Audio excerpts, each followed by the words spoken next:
જય શ્રી કૃષ્ણ બધાને. તો કેમ છો બધા? આશા કરું છું કે બધા મજામાં છો. તો જો ફ્રેન્ડ્સ, આજે આપણે ઘરના બગીચામાંથી 2-3 સાઠા શેરડી કાપી લીધી છે અને આપણે જો અહીંયા ગંડેરી બનાવી લીધી છે.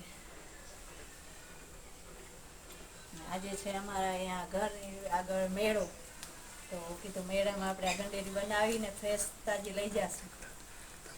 જગદાદાનો મેળો છે અને આજ પોપકોર્ન બનાવ્યા છે. જુઓ,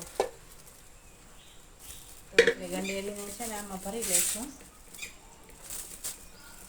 તો પોપકોર્ન કેમાં આવશે?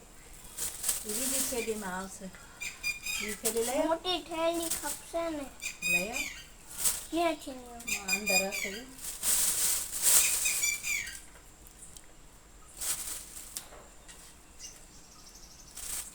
ઉપર ગાર્નિશિંગ માટે, મસ્ત દેખાવ માટે દેશી ગુલાબની પાંખડી છાંટી દીધી છે. જો કેવી સરસ લાગે.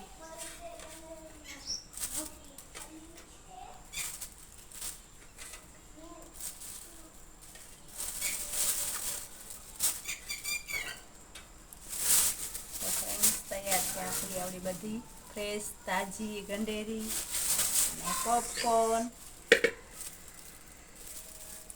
તો ફ્રેન્ડ્સ, આશા કરું છું કે તમને મારો વિડીયો પસંદ આવ્યો હશે. તો પ્લીઝ મારી ચેનલ નવા હો તો લાઈક સબસ્ક્રાઈબ કરવાનું ભૂલતા નહીં. જય શ્રી કૃષ્ણ.